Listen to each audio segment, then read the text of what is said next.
Evangeline Imbalzado. At this moment, I will impart to you the famous authors of American literature. But before that, I will give a brief history about American literature. Highlights of American literature.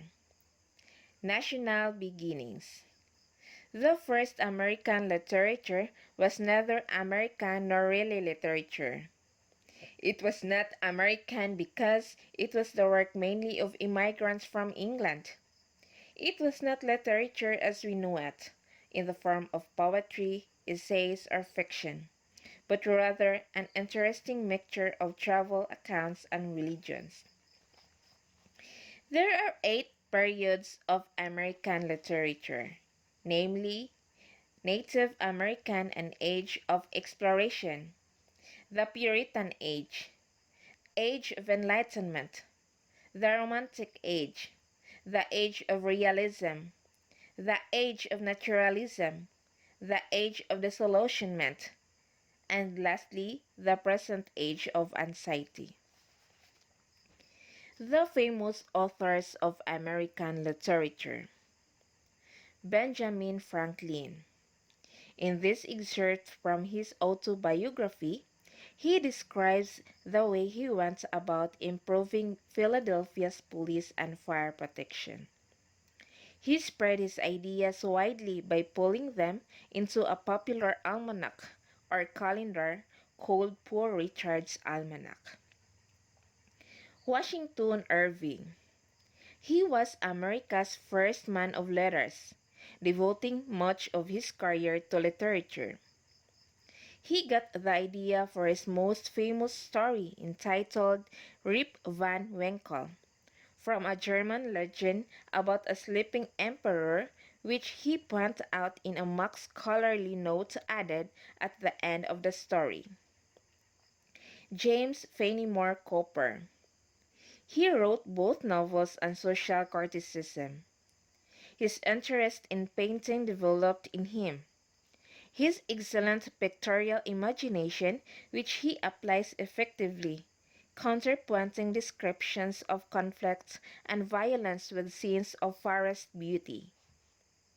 Philip Freneau.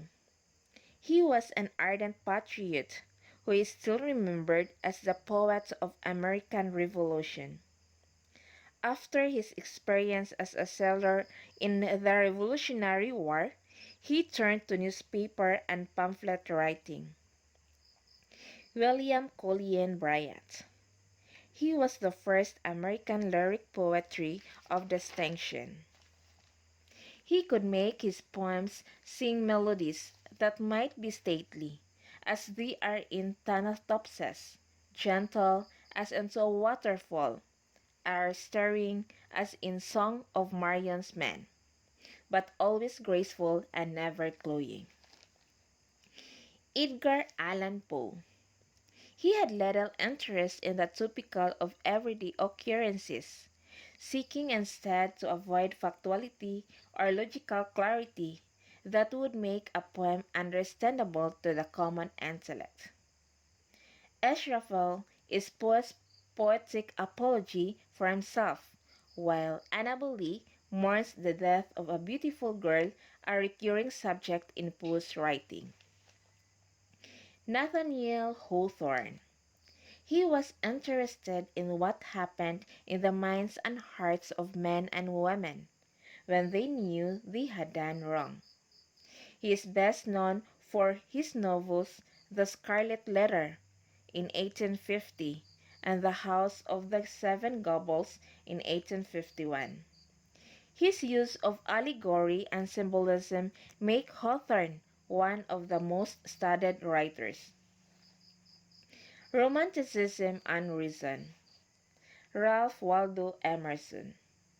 He was concerned with many reform movements, among them the abolition of slavery. Later in his life, as his ideas gained popular acceptance, Emerson was honored as a leading American philosopher and writer. Henry David Thoreau. In 1847, Thoreau was imprisoned briefly for refusing to pay a tax, while the government supported a war he considered unjust. His refusal to pay was consistent with his belief in using civil disobedience to protest government actions, a philosophy he explains in his essay entitled Civil Disobedience. Herman Melville. In 1841, Melville went to the South Seas on a whaling ship, where he gained the information about whaling that he later used in Moby Dick. His shipboard experience served as the basis for a semi-autobiographical novel entitled Redbourne, concerning the sufferings of a gentle youth among brutal sailors. Henry Wadsworth Longfellow. He brought European culture to the attention of Americans, and in turn spread American folklore in Europe, where his work was popular. Longfellow was without a doubt the most popular American poet. Walt Whitman. The poetic style he devised is now called free verse, that is, poetry without a fixed beat or regular rhyme scheme. Whitman thought that the voice of democracy should not be haltered by traditional forms of verse. Emily Dickinson. When she began writing poetry, Emily had relatively little formal education. Her greatest outpouring of poems occurred in the early 1860s, and because she was so isolated, the Civil War affected her thinking very little. Mark Twain. He is the pen name of Samuel L. Clemens. The writer H. L. Mencken called the true father of our national literature. The typical motif in Clemens' writing was the narration of a story by a young or naive person, or a story in which the main character was an Easterner unaccustomed to frontier life. Stephen Crane. Most of the writing he published during his short life was bleakly realistic, dealing with the poor and degraded. His style has been called realistic, naturalistic, and impressionistic. His style is also marked by the use of vivid color and imagery. Henry James. His first achieved recognition as a writer of the international novel, a story which brings together persons of various nationalities who represent certain characteristics of their country. His most mature and perhaps his best novels are considered to be The Last Tree, entitled The Golden Ball, The Ambassadors, and The Wings of the Dove. The American Short Story, 19th Century Developments. Ambrose Bierce is a boy. He had little opportunities for a formal education, but was able to educate himself by reading books in his father's personal library. The sharp sarcasm and bitter humor of these volumes earned him the nickname Bitter Bierce. Stephen Crane. The Bride Comes to Yellow Sky is one of Crane's most celebrated and widely read tales.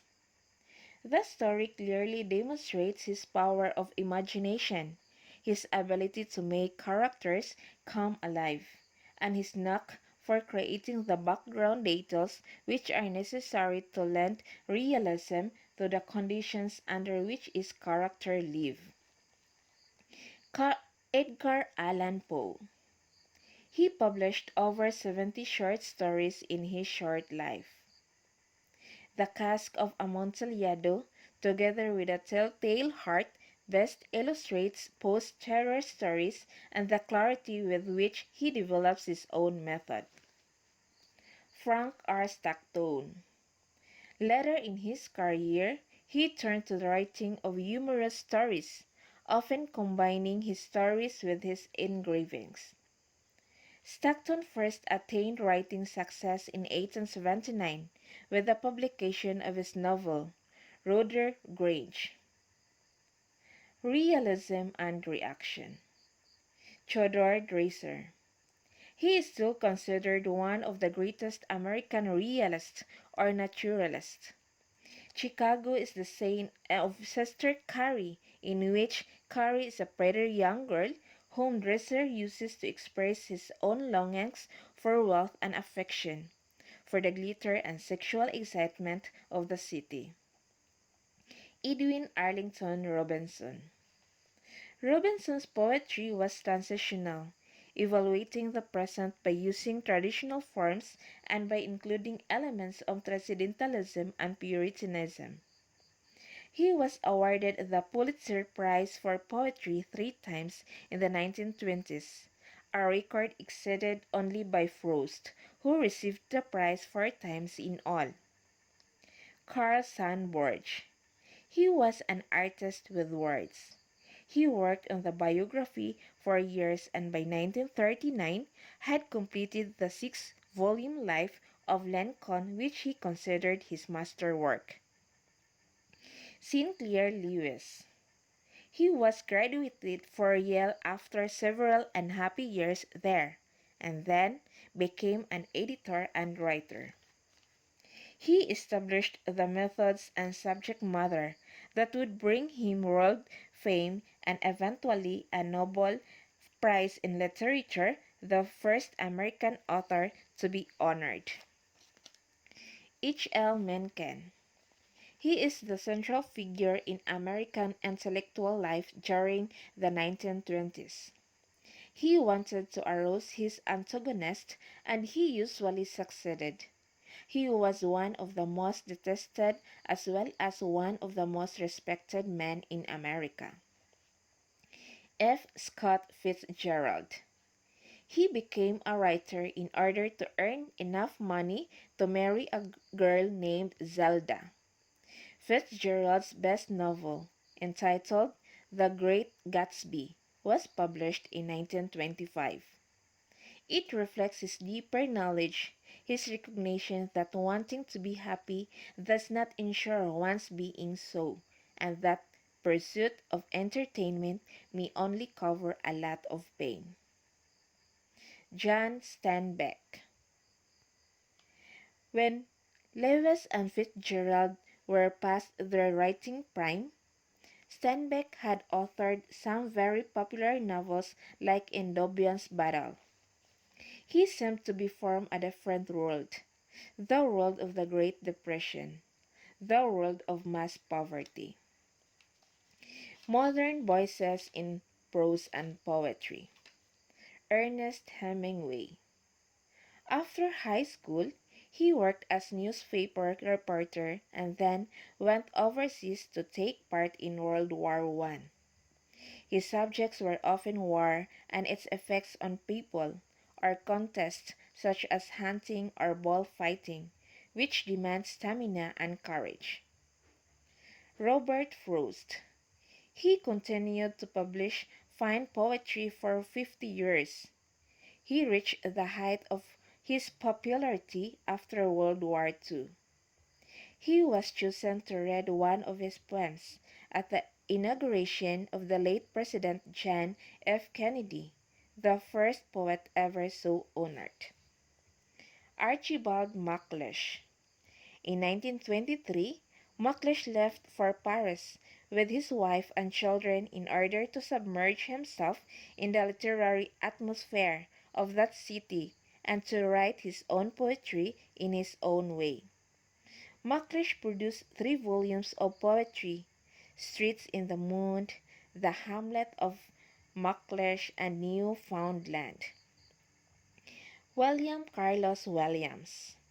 He began his literacy in 1906 with the publication of Poems, a volume which consisted mainly of verse written in an imitative style. In 1946, Williams began his long masterpiece Patterson and finished the 4 projected books in 1951. Langston Hughes.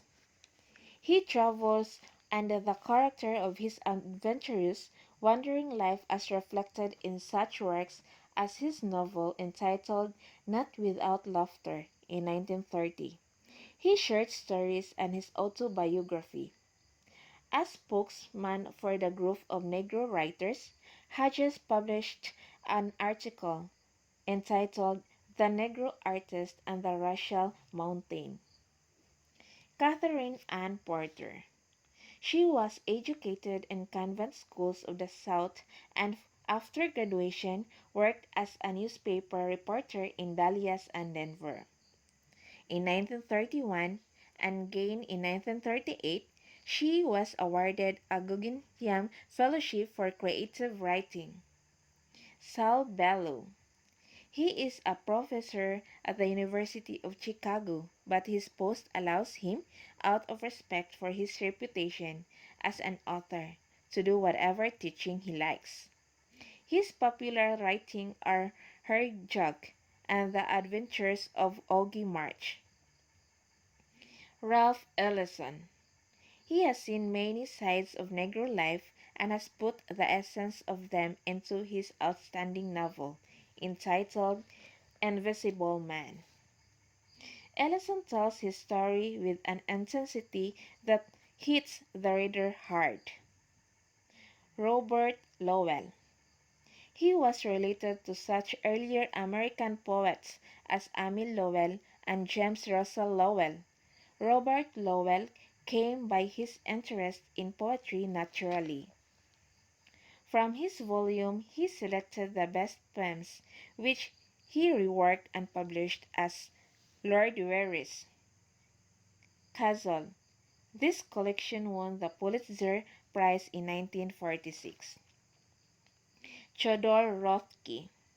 He taught in a number of universities and, like many contemporary poets, he continued to write poetry while teaching. His volume of poetry, The Wiking Poems in 1933 to 1953, won the Pulitzer Prize in 1953. And his collected poems, Words for the Wind, won the National Book Award in 1959. Randall Jarrell. He served 1 year as literary editor of the magazine, The Nation. From 1956 to 1958, he was consultant in poetry to the Library of Congress. He published several volumes of poetry, including The Woman at the Washington Zoo, which won the National Book Award in 1961. James Wright. Among the many honors Wright won for his poems are the Robert Frost Poetry Prize, the Memorial Prize from Poetry Magazine, the Kenyon Review Poetry Fellowship, and a grant from the National Institute of Arts and Letters.